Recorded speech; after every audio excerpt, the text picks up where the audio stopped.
So, what can I help you with today? So I did have some things written down. I don't have my notebook with me. I kind of wanted to just get straight to the point how it is to scale up from where I'm at to the next step. So like the current situation is that I'm still flipping the free couches and I'm still using Facebook Marketplace for sourcing out everything. I'm finding it on the app Ivy Flip, and sometimes like I don't know if it's I texted Tom about it. I don't know if it's normal to get notified. Like, let's say there's a couch and a listing comes up, and when I click on it, sometimes it says it was posted a minute ago on Marketplace, and then sometimes it says like 7, 8 minutes. So I don't know if that's a normal flow or like that's just how it is. But I message them as fast as I can, and sometimes it works. Sometimes it's pending, like somebody else had already gotten it.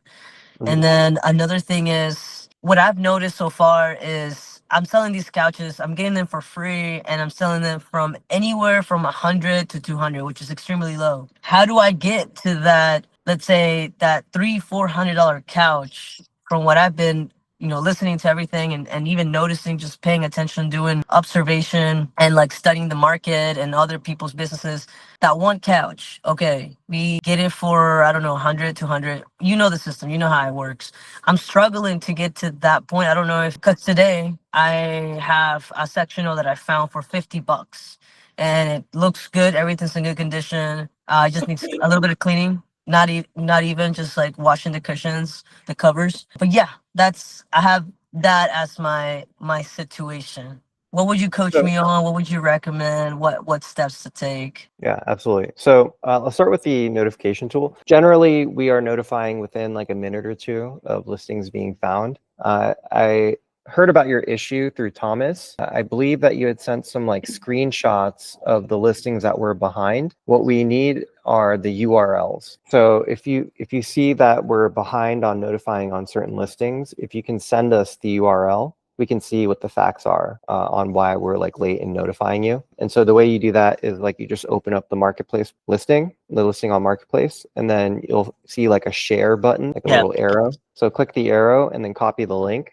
and then you can just submit it via the support area in the Ivy Flip app. got you. Yeah, I went All right. ahead. I sent because I know I was sending the screenshots, so I went and copied the share or copy link. So, but it was an example. I just sent like one that I had got. It notified me right away, and then 7 minutes. I checked on Marketplace. It was 7 minutes Mhm. listed. Yeah, yeah, absolutely. So whenever you get listings like that, just like I think if you do this for like, I don't know, a period of like a week and you submit the listings we're behind on, we'll be able to like go into your account and then look at some of the settings, make sure, our system was working correctly on the back end and just, be able to patch things up there. Okay, that sounds good. Yeah, Yeah. I've been using it, so it's been working for me. I've been able to find free couches and be able to sell it. Now that leads to the next thing, which is I'm stuck in the $100-200 range, and I do pay for Facebook ads, like to boost it. I pay for boosting, but I mean, I've watched countless of your videos, just reading everybody's thing, everybody's different businesses and models and where they started from the very beginning. But it's that one $400-500 couch, or even more, that they sell or flip, and that's where I want to get to next. Yeah, so I think the easiest thing to do is kind of like to look at your marketplace profile together, like look at your Yeah. listings. Yeah, then I can give you some feedback directly. Okay. Go ahead and like copy one of your listings and then paste it in the chat and let's look at it. Paste it on the chat through Google, like through this meet right here. Yeah, or text it to me. Yeah, man. I've like watched countless of your videos. I'm just like studying everybody's different Hmm. path. And Hmm. it's incredible how like years ago when I heard about couch flipping, I didn't take it as seriously. It was just one of those side things I could do. When the whole Ryan Pinetta came up, oh, couch flipping, everybody started doing it. But I didn't take it as seriously. And now years later, you guys are on a whole different market, like Yeah, really going aggressively on it. And it's incredible. absolutely. And yeah, I think we're in even a bigger renaissance nowadays because what we figured out is flipping is it's a nice side hustle. Yeah. But the people that get into it are entrepreneurial, they're ambitious, and most of the time they're not just content to just flip a couple couches, make a couple $1,000. The people that are in that mindset usually get out of it one day or Right. another because they're just like not making enough, and then other priorities take over. But the people that are serious need to find deals off of marketplace, and then there are tons of furniture retailers that have overstock and liquidation product that they're looking to get rid of. And so Absolutely. there's this very natural fit between like the reseller audience of resellers that we've built, and then the inventory opportunities coming from our retailers. So Yeah. and this year we've made like we've sold multiple over $10 million worth of product through our network. It's incredible.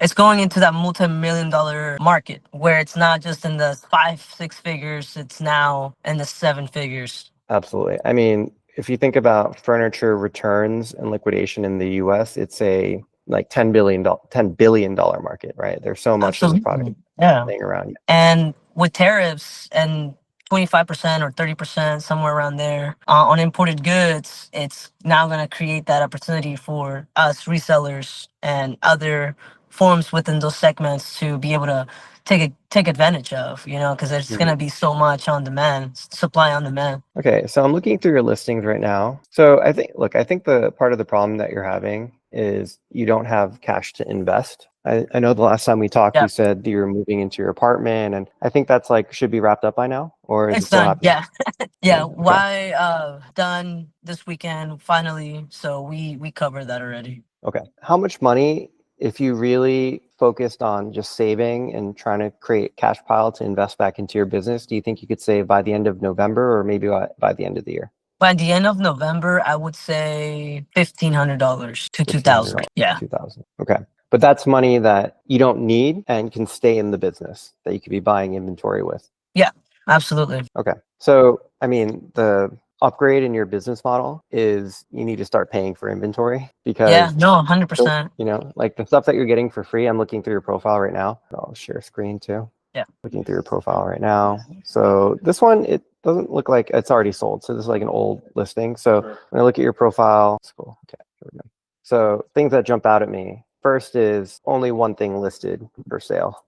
Yeah, Generally, if you're doing, I know it's not full time for you, but if you were doing it full time, I would want to see it like around 15, 20 products available for purchase. 10 on the low end, right? So that indicates to me that you're just not doing enough volume, right? And part of having a higher revenue number and more consistent sales just means having more products available for purchase at any given time. Obviously, there are moments where you have a lot of sales, which are good, and then you stock out. But this is also key and parcel to having a solid operations process where you're sourcing on a consistent basis, and then the time between getting the item, cleaning it, staging it, and having it listed is short. Like generally, when people tell me it takes a week or 2 weeks to get something listed on their account, usually indicates a problem to me. And it's better to, especially if you're side hustling or hustling with this, have that time be like a day, 2 days, figuring out a workflow where that time to get things listed is shorter. That's the first thing that jumps out at me is like you only have one thing actually listed for sale. I don't think your listings look pretty good. You're doing a great job staging. It's in good lighting. I can tell you're being thoughtful about the presentation of the item. for sure. Is good. I think that's probably your strong suit with what you've Definitely been it doing so is. far. Yeah, you have decent ratings, reviews, good number of flips. I mean, but the other structural issue here, Cam, is like you're selling stuff for like $100. Yes, that's bad. It's like barely worth your time. Hmm. It's barely worth your time because think about this sofa, the time that it took you to go pick it up, the tolls, gas, wear and tear on your car. Then you had to like haul it out, stage it, take photos, deliver it to the next person. If you actually factored in all of the cost and especially your time, you're probably negative on this flip. So you think you're nominally making money because you made $100, but if you're to really adopt the standpoint of like a business owner and is this worth my time and energy, it's actually probably not. You're probably losing money on a flip like this. Right. Now, so it's kind of like I think if most Uber drivers do the math, if they factor in, and like some of them are leasing their vehicles, others like buy vehicles specifically for the purpose of Ubering. Once they factor in wear and tear on their vehicle, the depreciation of the vehicle, tolls, gas, Everything and then goes down. everything. Yeah, I think most Uber drivers, if they actually do the math on how much they're making, it's probably below minimum wage and like I think some Uber drivers are actually underwater on what they're Yeah, doing. And for so sure. in essence, what they're doing is they're taking a loan out against their vehicle. Yeah, yeah. It's Right? it's depreciating over time, even Yeah, if they're making the deceived amount of money. they're making money up front in the short term, but they're Yeah. trading that off against the value of their vehicle. Something similar is happening here. If you're making like $100 gross on the flip, is once you factor in your expenses, you're actually going to be close to negative. Yeah, and I knew that. I think my problem was getting into it without really knowing the pricing part, because what I've noticed is that I would price it out at 300 and it would barely get any traction. Like it would get a few, maybe one, two, three messages. But the minute I lowered it to like 100, 120, that's when everybody wanted it, which it makes sense. Everybody wants the cheapest couch that looks okay in fair condition. I got stuck in that rhythm, and I know Yeah. that's has a negative impact because of doesn't it's not really like you said short term. There's some money to be made. Long term, I'm losing. If anything, I'm losing more on the way. So look, taking a loan out against your assets is not maybe you have to do it, right? But it can be a good decision if you need to build up liquidity to invest in your business, right? Like That's if you need exactly right. Yeah, like right now you need the money, you have a vehicle, right? But you don't have cash, but you can trade you can trade your time and you can trade the depreciation of your vehicle into some short-term cash flow, which allows you to get into these higher tier items where you can actually make real money. And so that's pretty much what you need to do, actually. So you're doing for the right sure. thing, but if you keep doing this forever, it's not good. Oh But no, absolutely. if you keep doing this over the next couple months, it's not a bad idea. And look, as I like scroll through your profile, I can see the progress over time, right? It's like you're Yeah. flipping like kind of $5 That was bowl. like super random stuff that I didn't even Yeah, know flipping was a thing. right. I had some free stuff people handed it to me, and I thought, well, this was back whenever we didn't know much about marketplace, and then I would just sell stuff, and Yeah, I'm like, yeah. huh, interesting. I mean, you can see the evolution, right? It's like, and then you like flipping like tech, like it went from doodads to like some tech items, and then here's where you like started flipping some stuff. I can see this Yeah, like in your home, yeah, buying some stuff that you can like bring into your home, and then like here you are in your storage unit, and you're slowly kind of like working on your listings and flipping like higher value furniture, and then here you can see like you moved into the bigger storage unit. The photography has improved a lot. You're thoughtful about the time of day. yeah, And so you need to go through another evolution like this. But the for next sure, evolution, one of the key things is instead of buying sofas, you're going to buy sectionals. 100%. Yeah, so that's the thing. Sofas, three-seater sofas, love seats. The resale value just in general is not as much as an L seat, like a sofa with chase, L sectional, U sectional. And so it's these higher value items For sure. where you can probably get one for like $100 to $200 and then turn around, flip it for $500, $600, right? And now you're making $400 per flip, gross Yep. profit. And that That's comes with, let's say, a good example would be, all right, I have the $1,000, $1,500 saved up from flipping the $100, $200 couches. Then I go on Ivy Flip. I see a $100, $200 sectional, message them, pick up the couch, pay, and then clean it as, make sure it's a day, stage it. It'll take a week. Use boosting, and then the $400, $500 sectional would sell within that time frame. Is that something that's projected? Is that like something that is doable? absolutely, absolutely. You may not even need to boost. Yeah. Yeah, I mean, save some money. you're like boosting can be useful, especially in like a slow period. You just need to get some sales going. I think people that have like a good at the right pricing, their listing should get enough organic reach that they can reasonably move their items up until like 10, 15 grand a month in sales, just based on like what marketplace can provide to them. For sure. Yeah. So, and then like if you want to throw in a boost here and there, I think that can help too. But generally, if you're going to run ads, we recommend like having a brand, having a Facebook page, having an Instagram page, and then running more branded ads where you're marketing yourself as a business and then encouraging people to come check out your selection of inventory. It For also sure. helps to have like a warehouse or a de facto like a warehouse that can also operate as a showroom. Yeah. which is absolutely the goal, the vision. Right. But it's interesting because I know me and you both know why this works.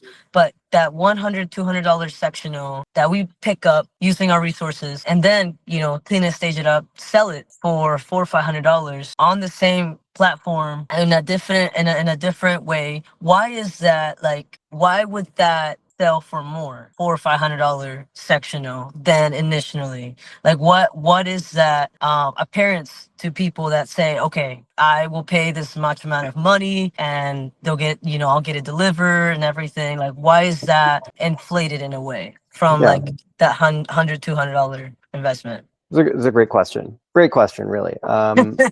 So I'm going to break this into two buckets. The reason you make money flipping couches, the reasons can be categorized into two spheres. The one is you're making money on the buy. And so there's some sort of arbitrage function that's happening where you're getting something that is undervalued and then selling it at the correct valuation. Right. So like some category of like making money on the buy. And then another category of providing a value-added service, and that is integrated into the sale price. And so if we were to unpack each, some couches, when they're listed, are undervalued, which is why it's important to have a sourcing tool to snipe those deals, because the stuff that is undervalued relative to what the market should be paying, that stuff does not sit on there for long. That's the stuff that moves within like 5-10 minutes of it getting posted, because everybody wants a deal. The consumers want a deal, other flippers want a deal. And in 2025, your competition has a sourcing tool. You need something like Ivy Flip to be competitive, right? Yeah. Now, why are those deals undervalued? Well, a lot of reasons. First, sometimes people are just like moving, or they just want, like, they have like a new product coming in, like they ordered a new couch and that's getting delivered soon, and they just want it out of their house. Maybe they don't have a truck, they don't have the means to move it, they don't want to call a junk hauler, they don't they don't want to try to sell it themselves on Facebook Marketplace. They don't have the transportation, in which case they're going to have to rent like a U-Haul to like get it. And so like having big bulky furniture in your house is kind of a pain in the ass. And depending on like your propensity to deal with that hassle, or your disposable income, Americans tend to be very wasteful compared to like other. They want convenience. Want convenience. So that's the main thing. They like paid $4,000 for this couch, $3,000 for this couch a couple of years ago. They're like, I just want it out of my hair. And so they throw it up on Marketplace for some nominal value. They're looking to recover something, but it's not priced at what it should be relative to the value of the couch. So a lot of those things pop up. The other thing is the second thing is people don't really understand what the value of a used couch is. So if you compare it to other categories of flipping, like iPhones or cars, right? Like even if you know nothing about cars, you kind of know as a consumer what the value of your car is. And that's because there are resources like Kelley Blue Book. And you can just put in your condition, the make, model of your car, the trim, whatever, and then it spits out a valuation. And that valuation is relatively easy to access and well-known. And so people kind of know, and like for an iPhone, right? You don't know anything about electronics, but you go to eBay and you look for your specific model of iPhone, and it's going to give you back pretty consistent numbers, like what the market thinks those items are worth. Whereas if you bought like a expensive leather sectional 8 years ago, maybe you don't even remember how much you paid for it. And then over the years, the condition and quality has degraded over time. And so the reality is that as couch flippers, you're buying 5 to 10 couches a week, whereas your average consumer may buy 5 to 10 couches in their lifetime.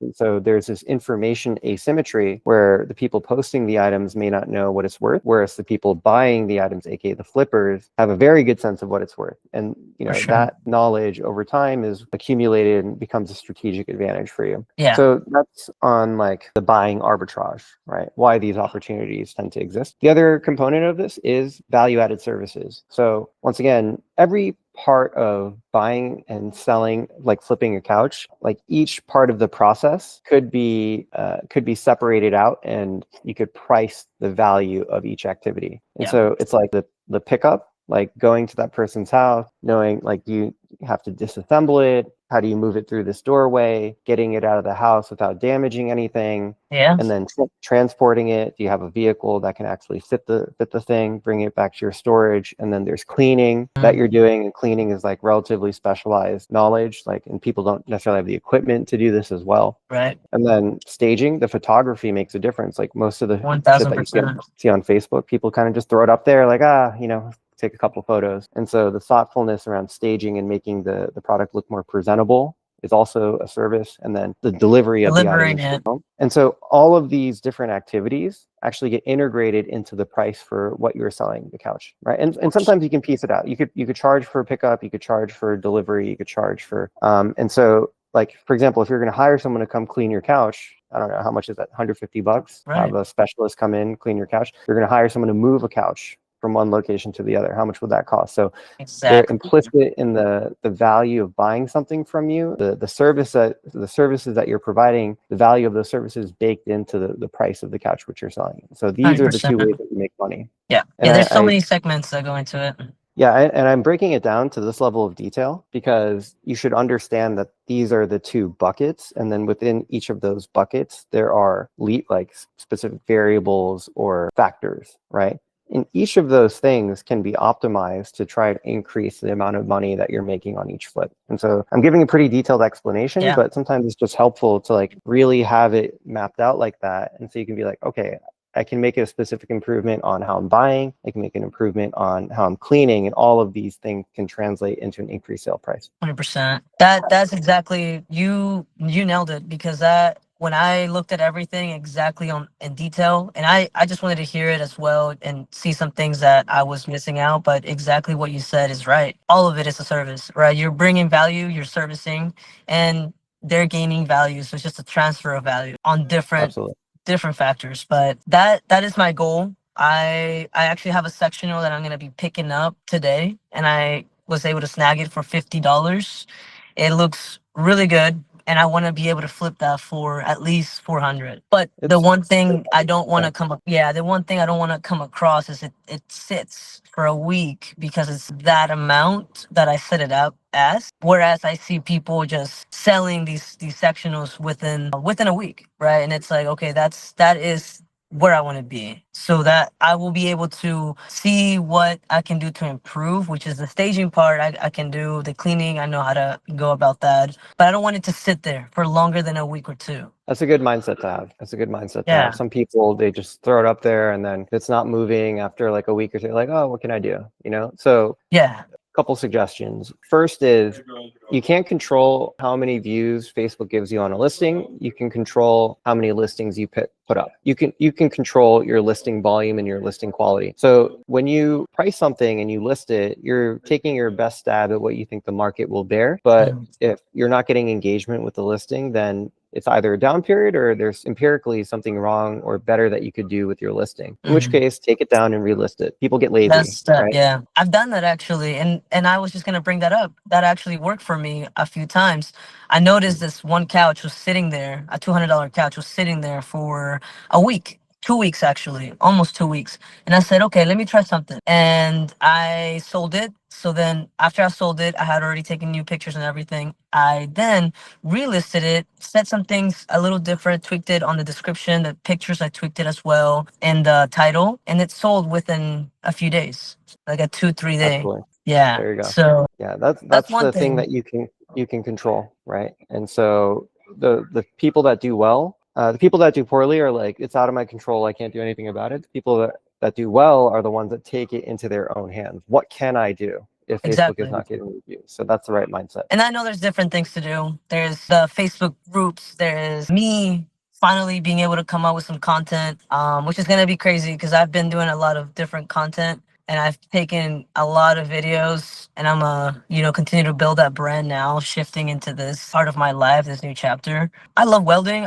I know you got to go, but a little bit of my journey is that, with the ups and downs of the trades, right? And it's also one of those things that you invest so much time and efforts and your own identity, that at some point when things are just out of your control, because you're not in control, because obviously as an entrepreneur you're in control, right, of your time and how much value you deserve to be given. But at the same time, when you work for the man, when you work for someone else, and you're basically trading your time for money, you're not in control. And that's one thing that really I've never liked. I've always knew, man, I know I'm an I know, and I don't want to say I'm an entrepreneur because already putting me in a category, but I know that I'm meant to work for myself and provide value for others and build and create things in this world. But that just, it woke me up, you know. Okay, obviously there's some downs. Even if I'm in this field that could make me a good amount of money, I'm still not in control and I'm still not really living that purpose. So now shifting into this side of the world where I am in control and I can build something, I can have something of significance,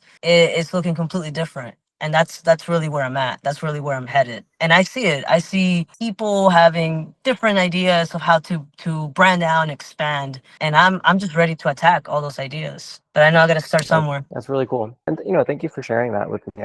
And I can see it. I think all of your past experiences, whether it's with welding or the other entrepreneurial things that you've done, have kind of led you to this moment. And that background is going to serve you in different ways. I can't tell you exactly how it's going to manifest, but definitely like something that you learned from welding, it's just going to like be an aha moment. It's going to apply to For this sure. business, or something with the content creation. Content creation is like pretty, it's That's like more really where I'm straightforward. at. People love my videos, and I used to go live a lot, but I stopped for a little while. I had an identity shift. I know it's a little bit cliche to say, but you just go into this cocoon, and then now it's like, okay, I'm ready to break out. That's where I'm at.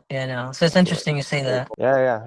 No, I'm excited that you came on board, and you're learning, you're growing. It was cool to kind of look at your marketplace profile today, because I could literally see the evolutions in like your Yeah. inventory. So like you haven't been doing the same thing. Like you're evolving, you're changing. So very happy to be a part of that. Cam, I Thank you, do have to run. Charles. Of course, yeah, Last tips I'm going to absolutely. give you is I wouldn't wait until the end of the month. It doesn't sound like you are, to like start buying things. If you can afford it, buy. Don't be afraid to take that risk. $100, $200, buy that sectional. The key thing for you is going to be buy sectionals, not sofas. If you're going to buy sofas, make sure it's a set, Got like you. a 3-seater and a Two set. 2-seater, or like a 2-piece, 3-piece set, something like that. Or look into getting into leather couches. For sure. That one's pretty good High-end too. brands, leather, items that are just worth more. If you're going to buy a sofa, get like a leather sofa, for example, Yeah. or a high-end brand sofa. Those are going to be the 3 very actionable steps that if you can integrate some of that inventory into your current Definitely. catalog, you're going to start seeing a transformation in the business. I think you have the right mindset for the listing and the business overall. So Absolutely, man. Thank you, Charles. I know you got things to do. So do I. I appreciate your time more than you could imagine. I'm excited. I'm looking forward to this new venture. And like I said, I just appreciate it every time. Like, I thank you for your value. It means a lot. of course. All right. Ciao. Bye-bye. All right. See you Ciao. around.